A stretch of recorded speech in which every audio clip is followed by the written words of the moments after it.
And I'm at the Grady-White booth, standing in front of the all-new Grady-White 386. This boat's 13.2 wide, holds 410 gallons of fuel, and Grady-White added a ton of stuff from the 376. So let's get into it and take a look.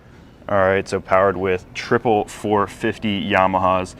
Something new for 2024 is Grady-White is having Yamaha paint these engines the actual Grady-White color, so it matches with the boat.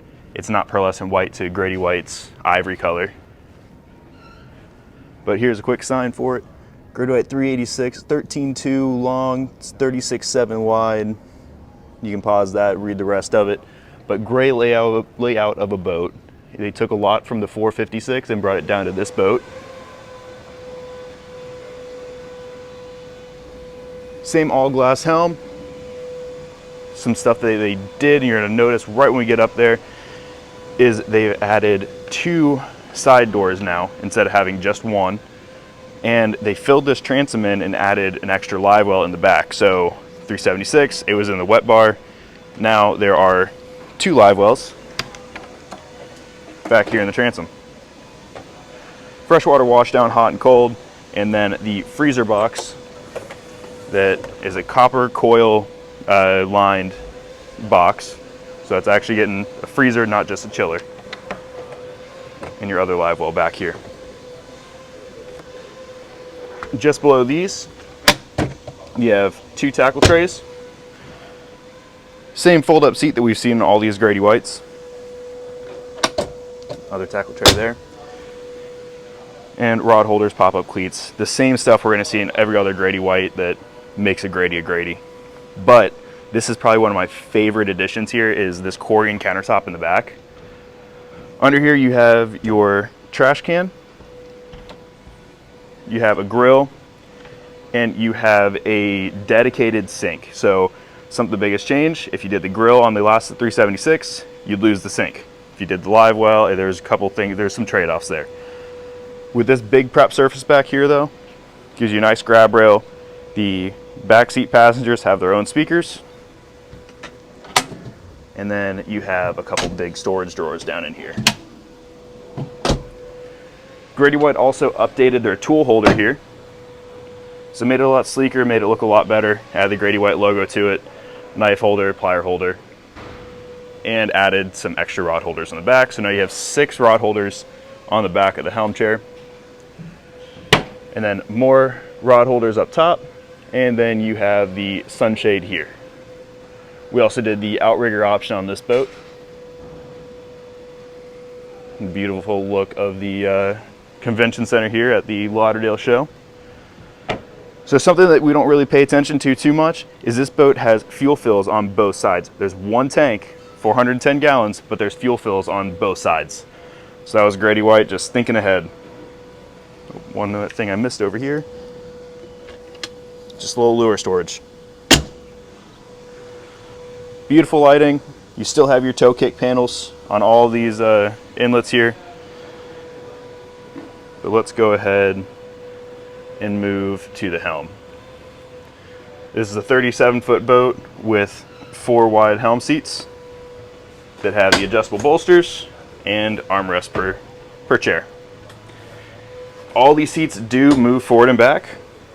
Pull that, seat comes forward, or set it back, and then they all have footrest along with the molded footrest here on the console.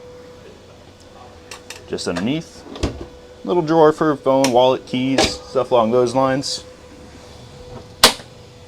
Battery access and some electrical access in here. And then one more drawer over on this side. Now I'm showing you all this because Grady didn't waste any space on this boat. Everywhere that there could have been a void, they put drawers or some kind of storage there.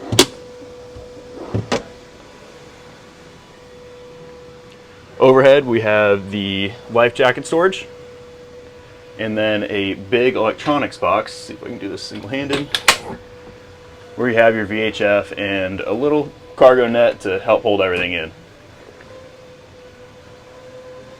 Up at the dash, I believe these are the new 9,000 Garmins. Can't remember what size they are. It's not on the spec sheet, but you have 2 nice sized Garmins, and then a wireless phone charger, And Grady-White upped it just a little bit more and added the Bocatech switches that are all backlit, easy to read, and labeled. Something new they were doing too is they're actually gel coating this a darker color to cut back on any kind of reflection.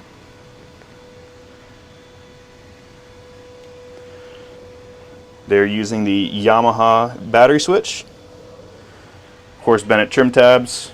You have your Garmin remote location SD card.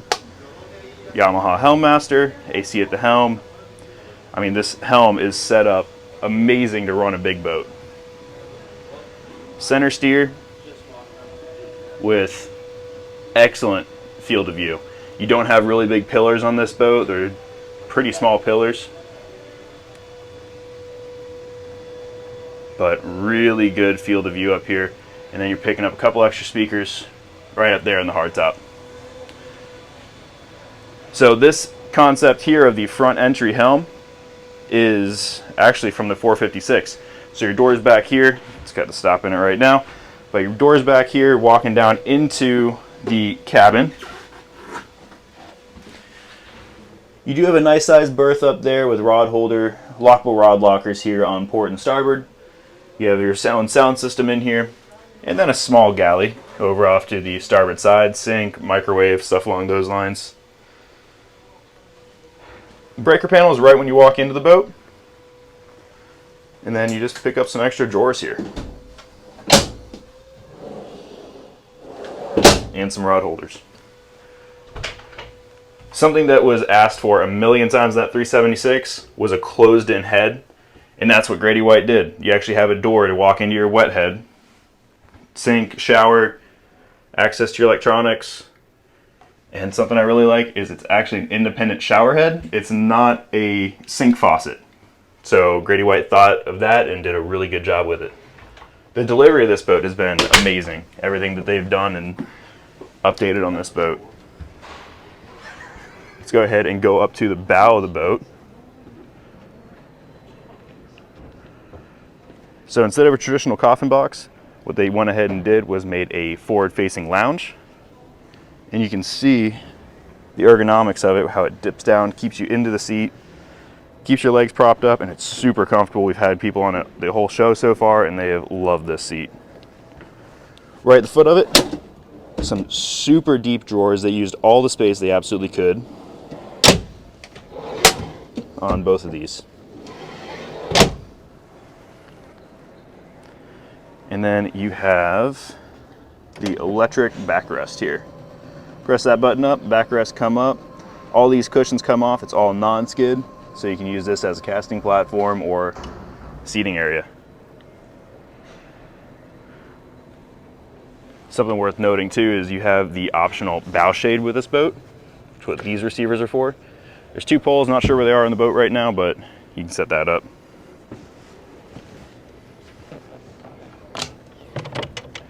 And then the same anchor locker that we're all used to seeing, that's all closed off. Makes it nice, clean, keeps any water from getting into your anchor locker. And windlass controls up front. Something I did forget to mention is this does have an electric table up here at the front of the boat. This thing is not lightning fast by any means, but the switch is right here. And I can press that and bring it up. All right, so there is the table in the up position.